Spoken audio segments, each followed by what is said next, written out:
En 1930, la economía mundial colapsó. Aquella Gran Depresión obligó a las potencias a abandonar los preceptos del libre mercado y el proteccionismo comenzó a ser la regla. Los países del viejo continente europeo dejaron de comprarnos bienes primarios, poniendo en jaque al modelo agroexportador que desde 1880 imperaba en la Argentina. Un país que no podía colocar sus productos primarios en el exterior, tampoco podía obtener las divisas para comprar los bienes importados que necesitaba. Aquella fórmula que lo había convertido en el granero del mundo, ya no podía colmar la demanda interna. Era necesario un cambio profundo y estructural.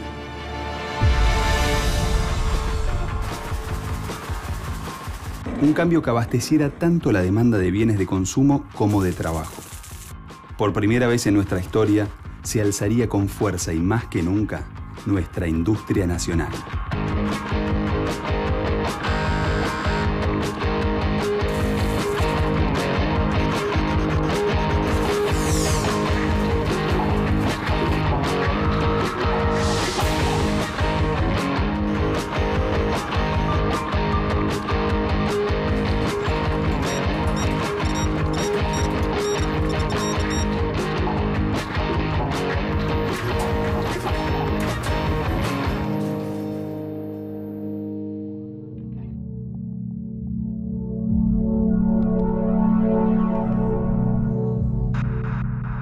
La crisis económica mundial de 1930 trajo muchos cambios,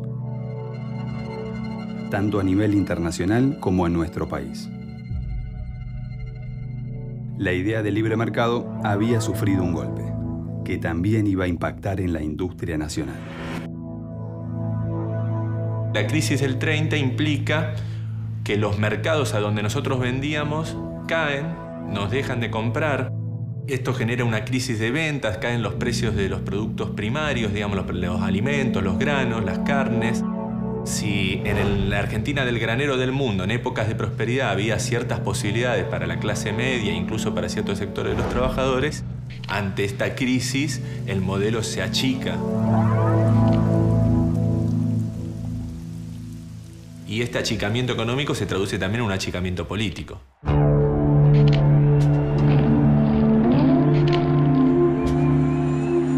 Pasamos del radicalismo irigoyenista, ampliando derechos a la clase media, a ciertos sectores obreros, al golpe de Uriburu y a la instauración del fraude conservador.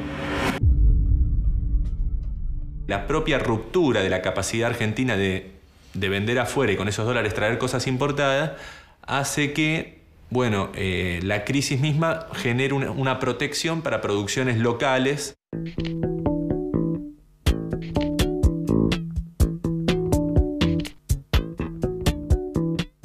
Esa industrialización por sustitución de importaciones tiene su propia dinámica y su propia lógica.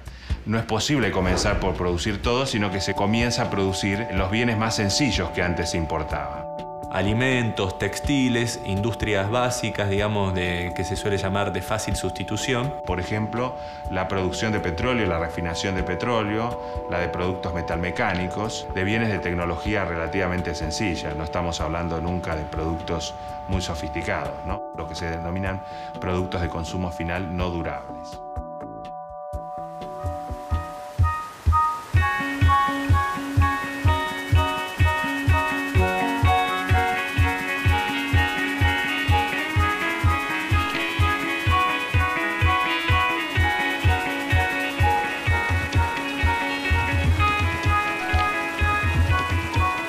Mi nombre es Omar Sisi.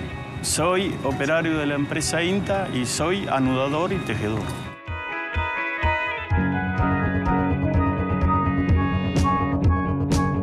El trabajo que hago yo todos los días es cargar la máquina y anudar los hilos. Anudar los hilos para que nuevamente la máquina esté en marcha. Cada máquina, cada cadena trae 6.200, 6.300 hilos y eso hay que anudarlo con la máquina. No es tan fácil, porque hay que peinarla bien, hay que enderezar bien los hilos y así queda bien. Y si no, no anda la máquina.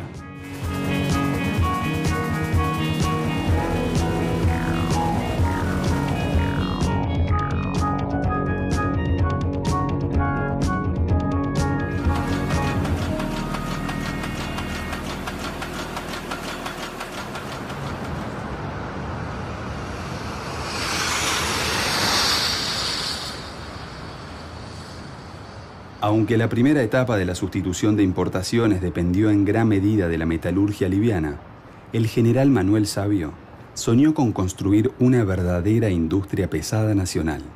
Mi padre ha sido una persona que desde que murió se han puesto nombre a escuelas, a plazas, a calles, pero nunca se ha podido explicar con la verdadera dimensión de la obra del general Savio. El contexto es, por un lado, un país que estaba en un proceso incipiente de sustitución de importaciones, ¿sí?, de industrialización, y por el otro lado, un contexto en el que la soberanía y el resguardo de la soberanía nacional venía incrementándose. El planteo que se hace en ese momento es, para tener un país soberano hay que tener una estrategia para resguardar esa soberanía. Hacen falta fuerzas armadas. Para que las fuerzas armadas tengan alguna capacidad de acción, hacen falta que estén armadas, justamente, que tengan elementos, que tengan materiales, que tengan insumos. Y ahí hay dos posibilidades: o se compran afuera o se fabrican localmente. Empezaron a hacer exploraciones para buscar todos los materiales minerales brutos que hacían falta para después hacer un primer proceso de industrialización para abastecer a las fuerzas, para defender la soberanía, para poder tener un país libre. El plan del general Savio fue un proyecto político para industrializar el país, orientando su principal actividad hacia el desarrollo de la industria pesada. Su proyecto buscaba alcanzar la producción de materias primas y materiales básicos para la industria manufacturera que permitieran al país actuar con completa soberanía.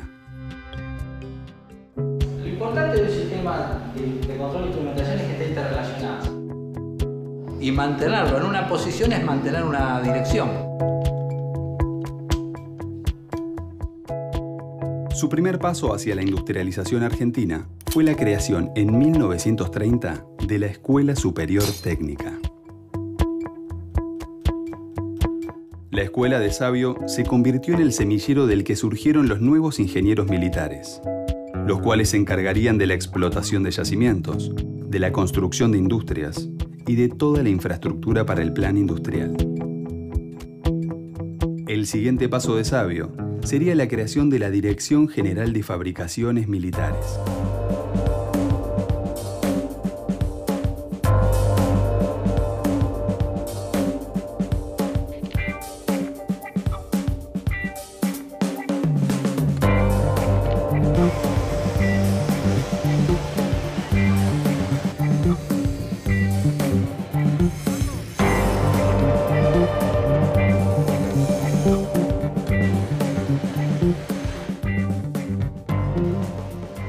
El general Savio, siendo su director, creó un plantel de 14 fábricas propias, participación en 8 sociedades mixtas y en 9 sociedades anónimas con mayoría estatal.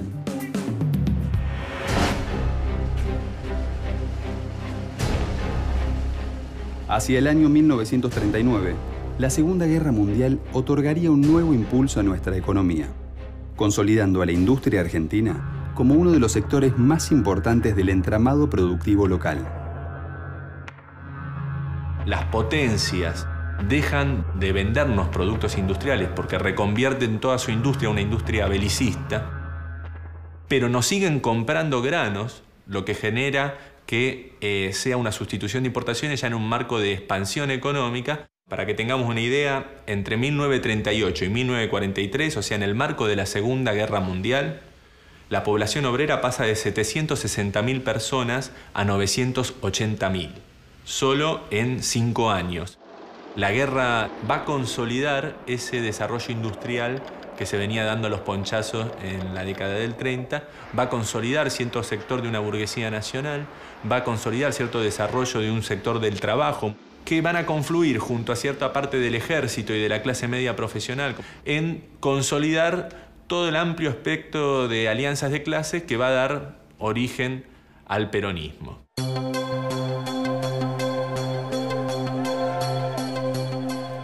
En 1943, un golpe militar puso fin al gobierno fraudulento de Ramón Castillo y a la llamada década infame.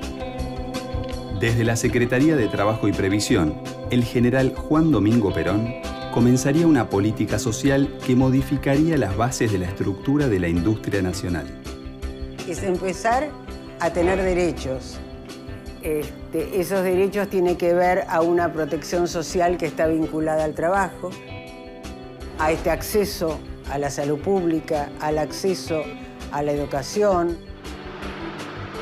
Las principales reformas fueron el establecimiento del seguro social y de la jubilación, la creación de tribunales de trabajo, la fijación de mejoras salariales y la instauración del aguinaldo, el reconocimiento de las asociaciones profesionales como los sindicatos y el estatuto del peón rural.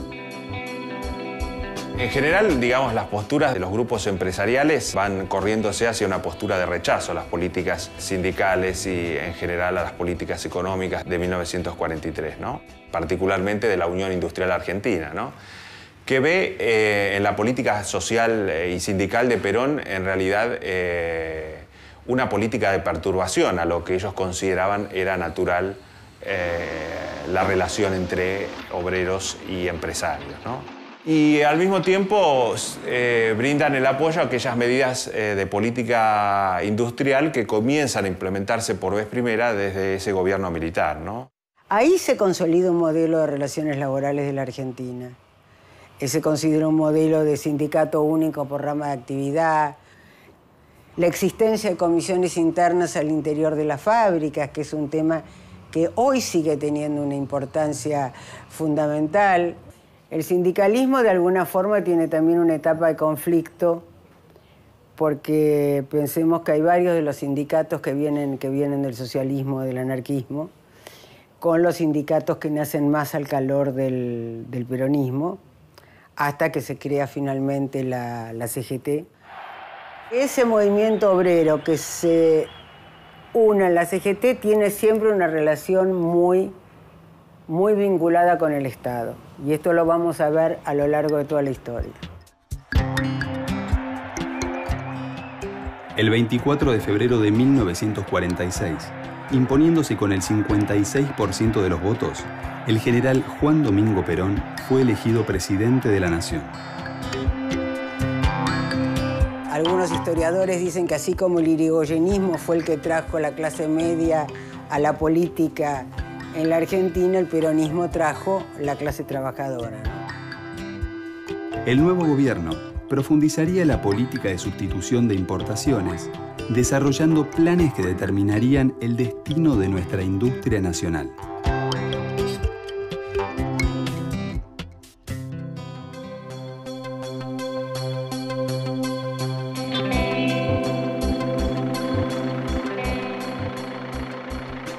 La fase de industrialización mostraba sus limitaciones.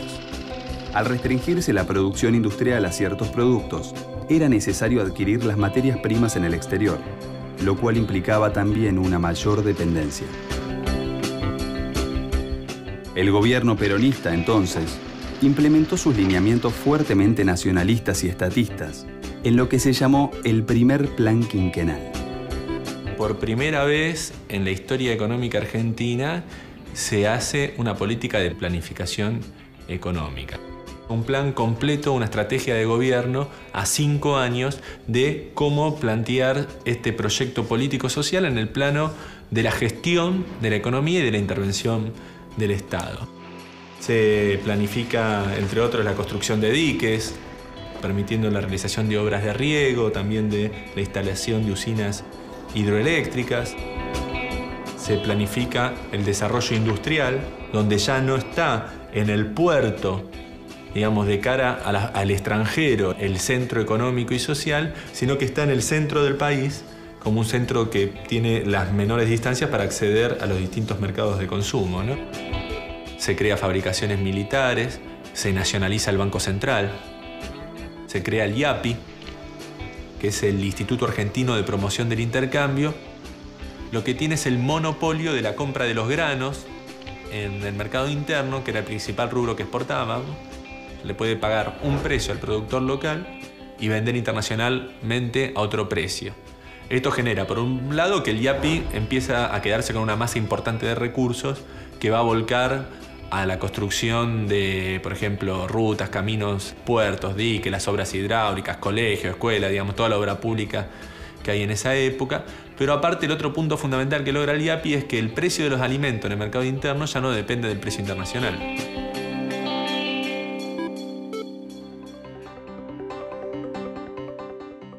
Entre 1951 y 1952, para promover la fabricación de aeronaves y automóviles, se creó en Córdoba la llamada Industrias Aeronáuticas y Mecánicas del Estado, IAME.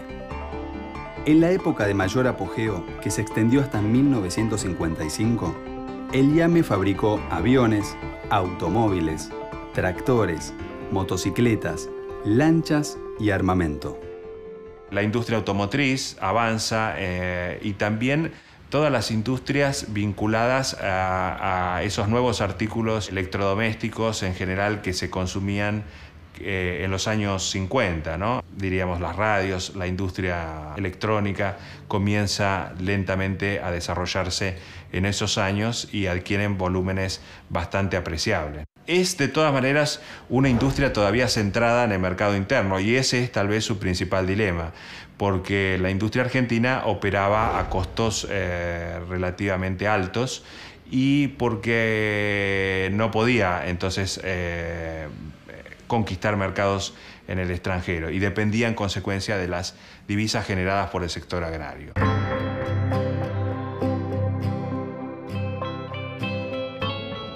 Como parte de la política de sustitución de importaciones, en 1947 se aprobó por ley nacional el Plan Siderúrgico Argentino que había elaborado el general Sabio, más conocido como Plan Sabio. Se crea SOMISA, ya se habría creado antes Altos Hornos Zapla, ¿sí? Yendo desde el arrabio, yendo desde el mineral hasta el laminado del acero, en lo que es aceros especiales, y después se crea SOMISA, ¿sí? Que también pasa a ser la principal empresa de acero de Argentina. Lo importante es eso, que es una política de Estado. Se empezó con la Dirección de Fabricaciones Militares en el año 30, con un gobierno militar. Se siguió con la Dirección de Fabricaciones Militares en el año 42 y se continuó en la primera presidencia de Perón con la política siderúrgica.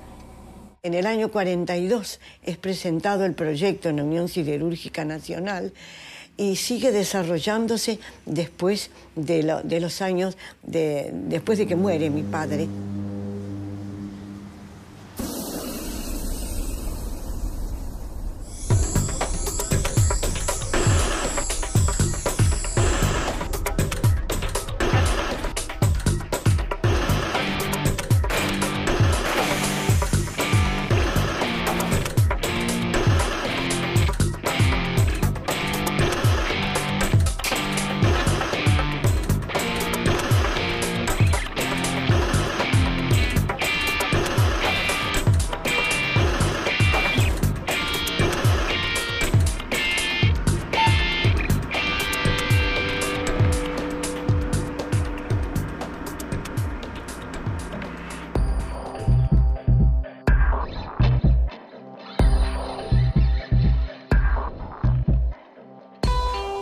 Otra de las empresas estatales clave que surgió como parte del plan industrial fue Astilleros y Fábricas Navales del Estado, integrada por el astillero Río Santiago y la Fábrica Naval de Explosivos Azul.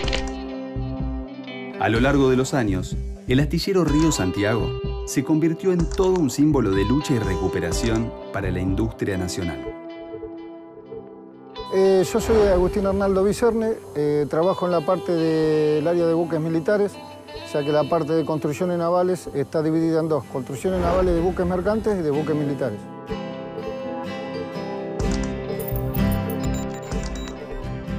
Cuando se comienza el buque, lo primero que se planifica es el proyecto del buque que se va a hacer, se compran los elementos pertenecientes al mismo, se compra la chapa, que es lo que primero se va a procesar, con el diseño ya previsto, se la va trabajando de forma tal de que pasa por un proceso de granallado, de pintado, después se la corta y se la moldea con las especificaciones del buque, con el proyecto del barco, ¿verdad?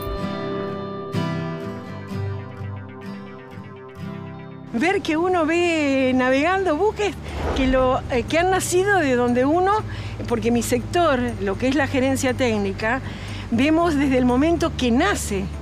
El momento que nace y después de pronto ver cuando se bota el buque, bueno, eso no hay palabras para describirlo.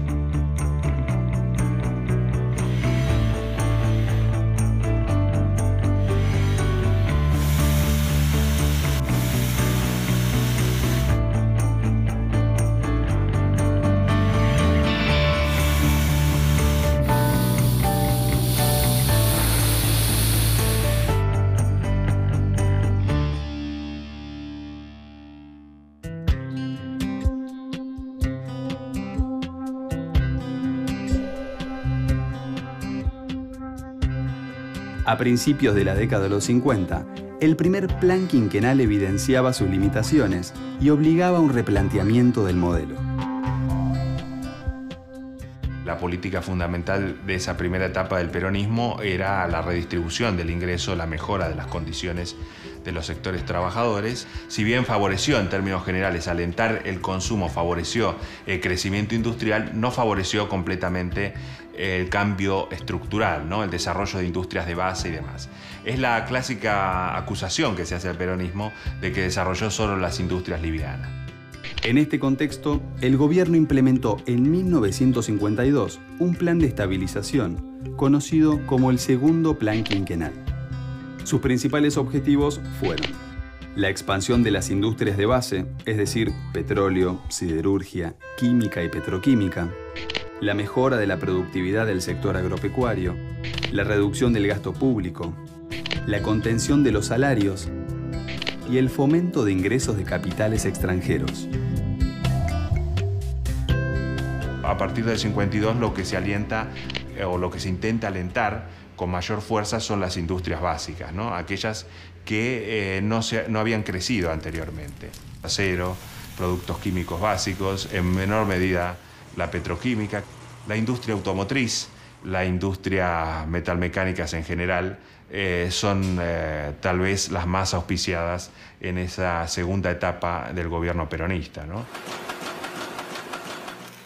El segundo plan quinquenal no se termina de completar, porque en realidad debía terminarse en 1957 y el gobierno militar que derrocó a Perón lo derogó en 1955.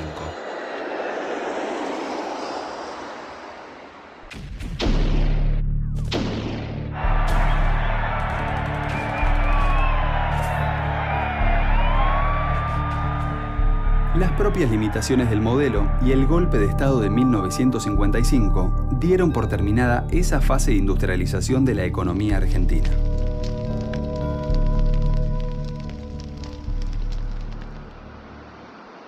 Con el golpe de 1955, los empresarios de alguna manera tomaron revancha en ese plano, ¿no?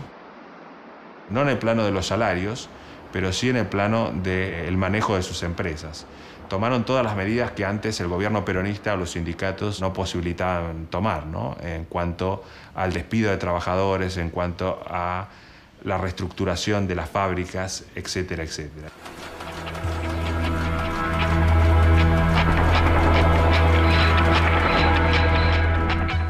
La política industrial principal del peronismo fue constituir la alianza de clases sociales que permitiera una base de sustentación a las políticas industriales. Me parece que ese es el gran aporte del peronismo al desarrollo industrial en la Argentina. Nosotros sabemos que ese proceso de industrialización comenzó bastante antes, pero yo creo que en alguna medida esa identidad entre industria y peronismo está vinculada sobre todo a que por vez primera desde el Estado, diríamos, se abandonó los viejos conceptos sobre la industria, ¿no? En el sentido de pensar que solamente debían desarrollarse algunas ramas de las industrias y no soñar con la posibilidad de diversificar la estructura industrial, ¿no?